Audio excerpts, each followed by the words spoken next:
এই ছেলেটা শুধু লাকড়ি খেয়েই বেঁচে থাকতে পারে, কারণ তার বুকের ভিতর যে আগুন জ্বলছিল সেটা নিভে গেলেই সে মরে যাবে।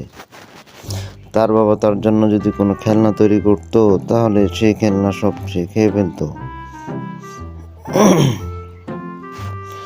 তার বাবা তাদের একদিন সে তাদের বাড়ি ঘরে সব কাঠ খাওয়া শুরু করে দেয় এবং সেই কাঠের পিলার খাওয়া শুরু করে দেয়। পিলার ফাটি গেলে তার বাড়িটা সব পড়ে যায়। তার বাবা অনেক কষ্টে তাকে বেঁচে নেয়।